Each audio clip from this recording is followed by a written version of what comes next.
at this point, I felt something off. I don't want to sit in the office. I want to be outside.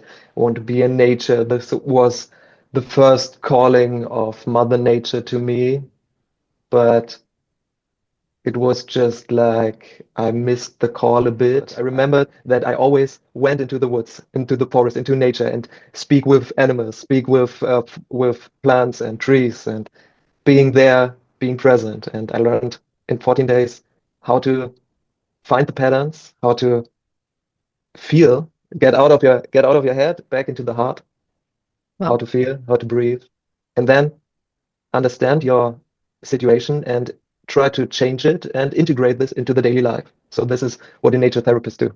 Wow. So, was there anything specific that you were looking out in the woods for? Was it anything specific that pulled you into the woods to come and be? Was it just the woods, or was it the five elements that were putting you towards them? What is the source of this energy healing that you get into that space? Tell us all about this thing.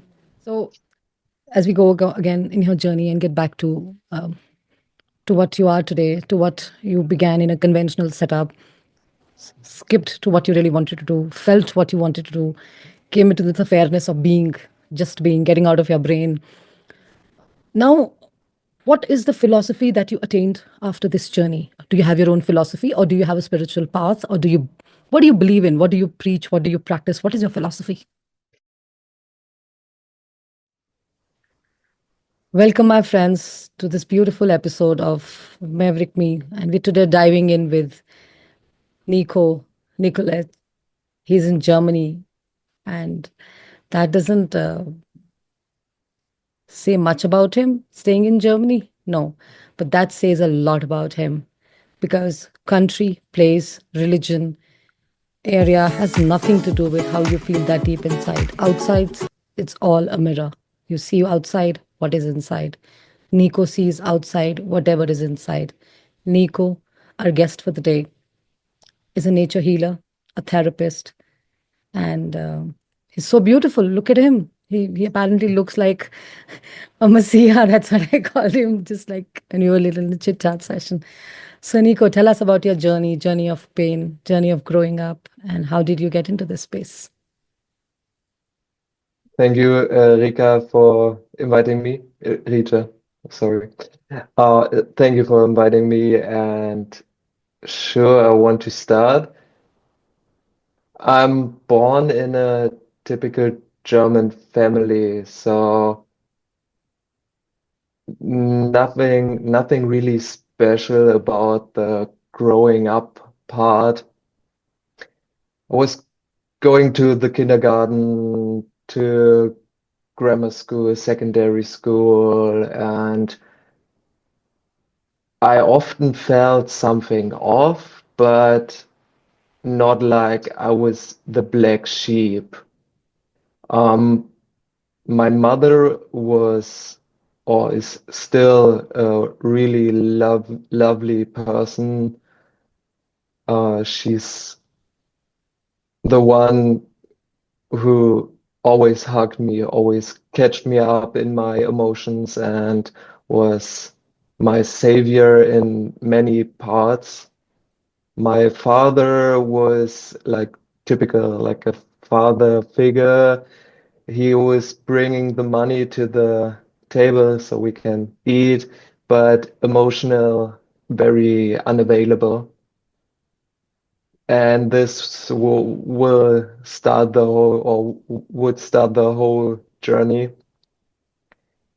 Um, for me as a child, I had very much problems with anger and aggression. Not only anger, it was aggression against others, against myself.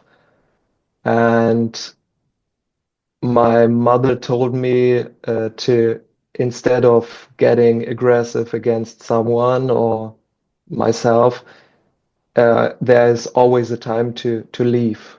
And this was my strategy. In every pain moment, I left. But this became a pattern. So in every strange moment, in every moment where I feel the whole universe will crash on me. I wanted to leave in relationships, in school. I had um, a situation where I had to speak in front of the whole class, and I was so afraid of speaking, of being judged by the people, so I had to leave the room, was crying, and I coped this with being the funny guy. I always was making jokes, mostly about myself, but also about other people, but mostly about myself. And went through life to become a tax accountant because my father is tax accountant. I want to get into his footsteps. And s- at this point, I felt something off. I don't want to sit in the office. I want to be outside. I want to be in nature. This was the first calling of Mother Nature to me, but it was just like I missed the call a bit. I went from studying economics into studying agriculture.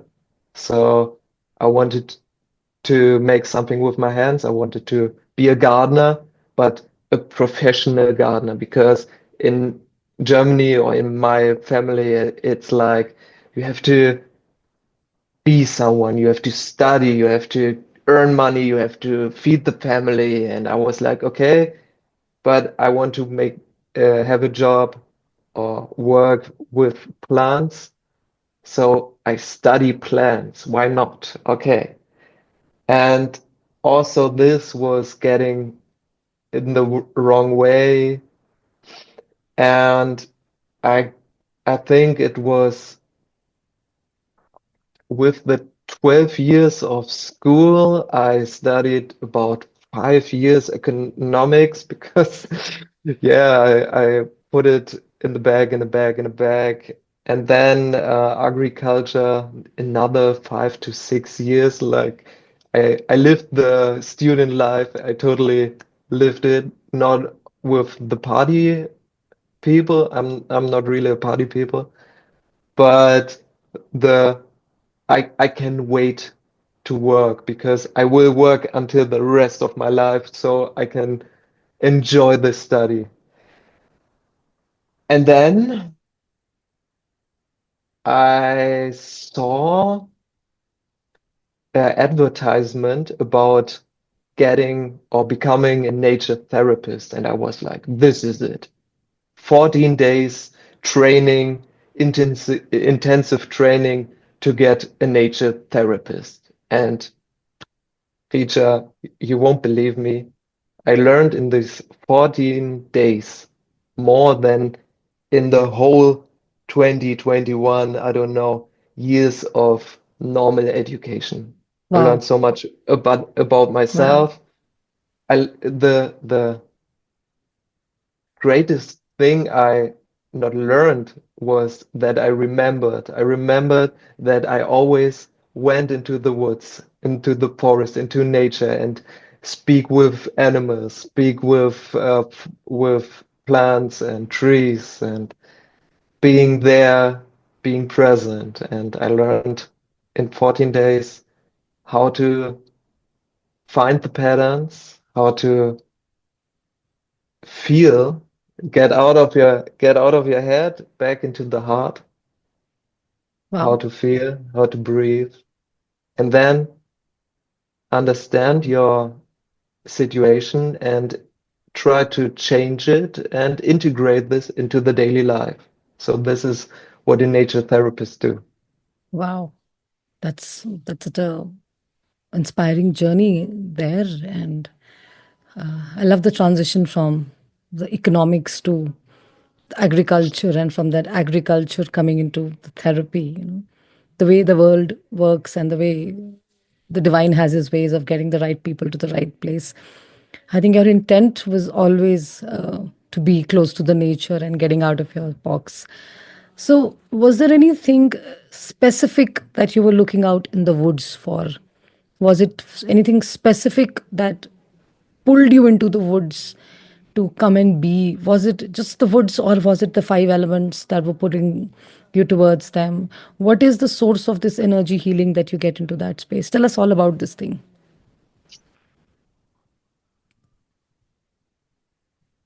Beautiful question. Thank you. In my youth, I didn't know. I didn't really know. It was nothing my mind or my head or my brain could understand. It was like a calling, it was a feeling because I felt safe, surrounded by the elements. Not only the earth, which carries the weight of all of us, also sitting around the fire and just gazing into the fire and losing all the unnecessary thoughts and feel present. Also standing in the river and feeling the flow on your feet or on your whole body, and just I didn't have to think so much around nature. I just could be me, the true self. And I would say also of course the wind which whispers the knowledge into your ears if you can listen, if you understand the words of the wind. And for me, I think the ether was dragging me, was like a cowboy getting a horse. I was the horse jumping over into the forest without knowing what happening, and it felt like the ether was taming me to become my true self, to understand, to remember. For me, it's always a remembering. Wow.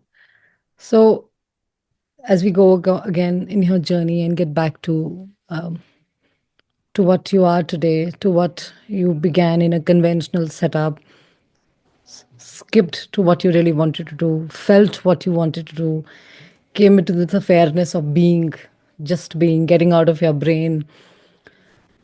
Now, what is the philosophy that you attained after this journey? Do you have your own philosophy, or do you have a spiritual path, or what do you believe in? What do you preach? What do you practice? What is your philosophy?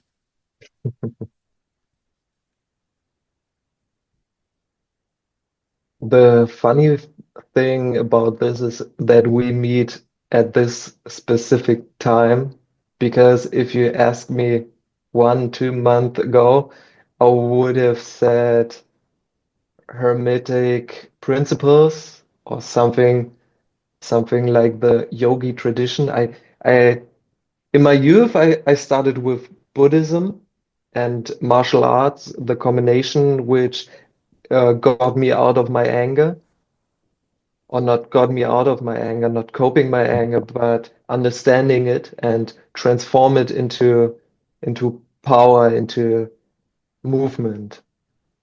But now I would say I am a ethereal guardian.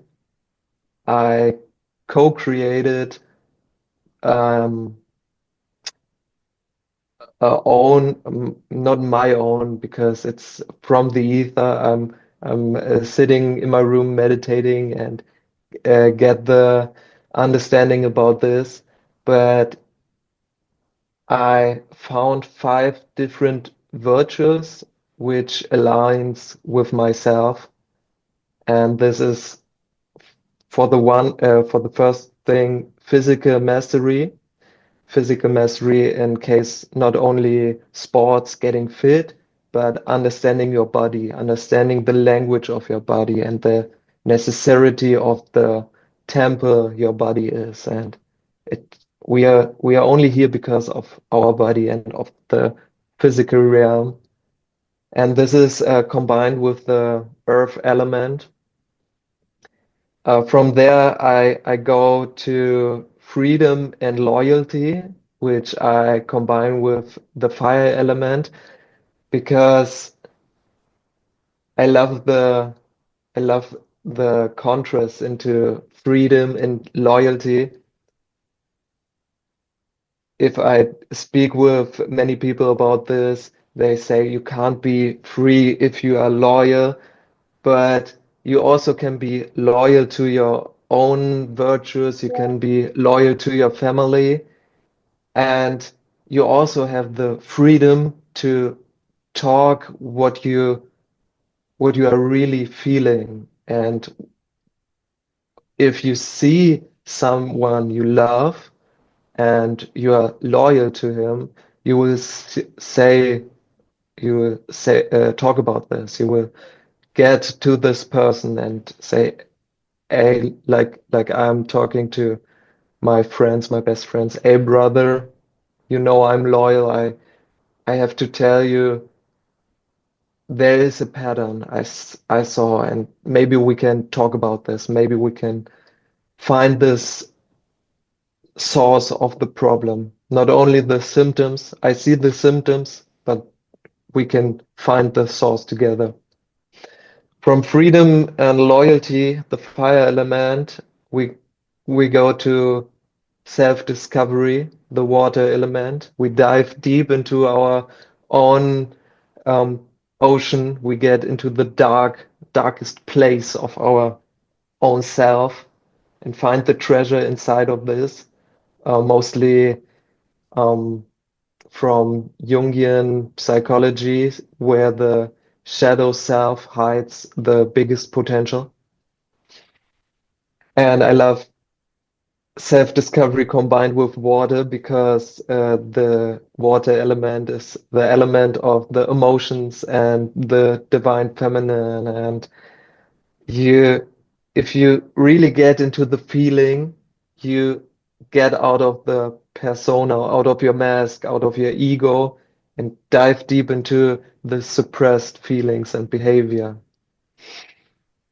Self-discovery, water, into wisdom and strategy, the good old wind, the not only getting the knowledge, but also combining different knowledges into wisdom, into seeing your own path and walking this with a strategy, but not only strict strategy like the wind. It can be a slightly breeze. You can feel the warm breeze, or it can storm and storming and break trees into half. So it's adaptive wisdom, the wisdom of the wind. And the last one is inner peace, the ether.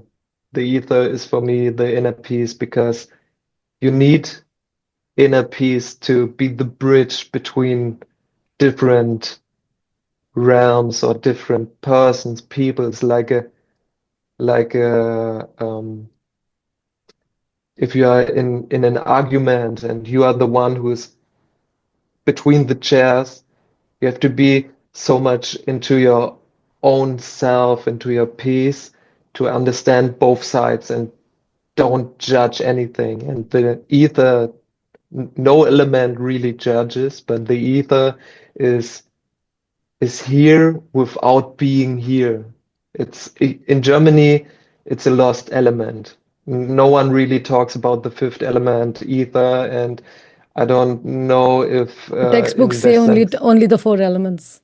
only yeah only the four elements, and I learned it with the four elements, but I Yes. always was No. connected to the ether and wanted to imply it in my own work, Yes. and that's why I feel the inner peace inside the ether. Not only you get connected with the ether when you are in your inner peace, but also this is an element which says, okay, you don't believe me, you don't know me, but I'm still here. I'm still carrying the whole world. I'm Nico, still this is so interesting. This is so interesting. What you're talking about is actually a part of the Hindu Sanatan scriptures. I will not say Hindu because Hinduism again is a philosophy. It talks about the Panch beautiful. Koshas. The Panch Koshas are the five layers of a human existence, in which, Yeah, if you're actually explaining from the body to the the physical body, yeah, the energy body, the aura. Number three, the ego body, the mind. yeah. Number four, the wisdom body. And number five is the wisdom body is where the memories are stored. And the fifth is actually the divine body, the ether, which actually you're talking about. So which which layer is you are embedded in? Is it, are you just playing out of the, where ego is prevalent, then that layer is controlling the body. So if the ether realm is prevalent, it's, so I think the what has come into your awareness is actually existing, and it's coming into your existence not by the way of studying, and it's it's an awe, I'm in an awe of this thing, the way you have explained this, because the texts explain this, and you talking about them in your experience shows the awareness and how you are consciously into that oneness with the ether space, which it's people say it's lost because nobody wants to talk about it. This is not a part of the material world. Yeah, So and it would change a lot if we would embrace this topic. exactly. So if people would get a little more, if the giver comes in a little more in them, then how will they save the money? How will the money move so beautifully the way it moves? If giving happens the way Yeah, giving should happen, if the money was to be moved in the way the money needed to move, then there the would energy be of the energy of money. Yeah, totally. exactly. So I don't have a philosophy because I'm not that. I would say I'm not a philosopher. I'm following my experience, and in my experience, I feel not that I have an issue with money. I feel that the moment you start collecting money, saving money, or you start, it's okay for a rainy day, but that also starts collecting a lot of dust, ego dust into you. The identity becomes stronger, the way you identify with your own space, and it starts giving you a fake shadow of power, and power is not needed. Power is not needed because love is needed. So when power starts getting replaced with love, and I think that's where the plot goes. That's that's what I felt with my experience with humans around and the way they value the money thing. Anyways, this is your story. So, and Beautiful said. Thank you for this. mm, I really uh, I'm in the same mindset. I wouldn't say it's a philosophy. It's my life. So, yeah, and I have not faced the money shadow yet. So it's in the working to let the energy flow more, of course. lovely. And So, love will always win. oh yes, that's I think a very big space out there. So, Nico, so today when we talk about you as a healer, you as a practitioner, you as a giver, what is your what is the giveaway that you give people from your existence when somebody comes and shares and says, "Guide me, heal me, tell me which side to go, tell me what am I doing wrong?" What is it that you give that person? What is it how you guide that person? Tell us. Actually, I don't heal. I don't guide, and yeah, maybe I help. I can say I help, but Powerful. the That's powerful. thank you.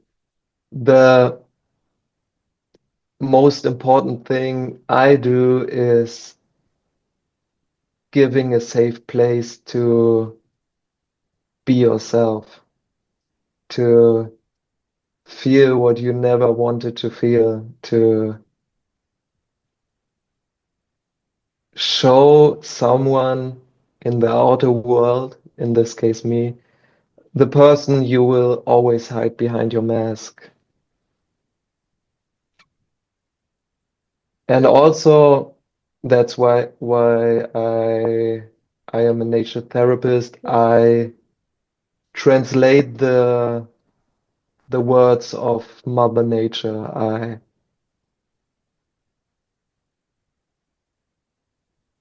I help people to remember.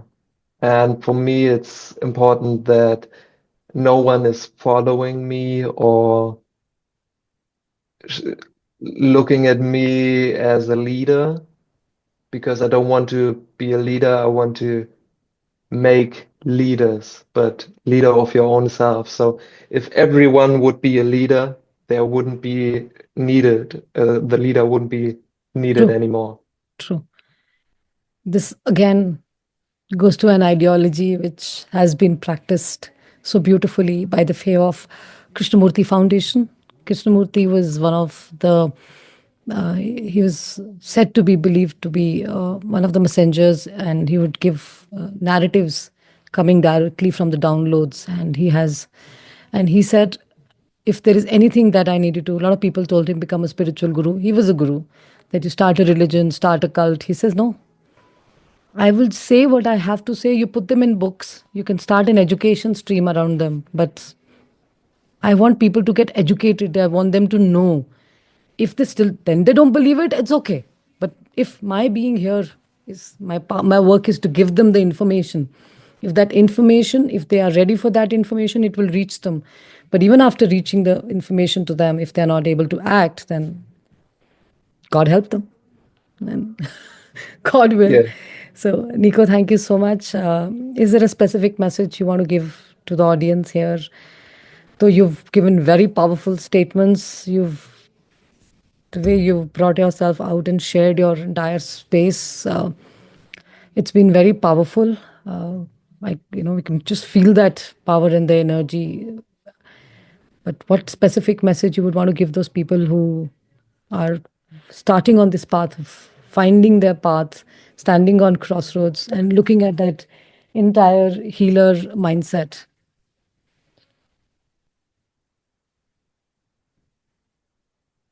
it's okay to make mistakes. It's okay to fall down and get up again and understand your mistakes and learn from it instead of blaming others or blaming yourself. There's no one who needs to be blamed. Just we are here experiencing this beautiful life, and in every mistake is something you can learn. And I love you.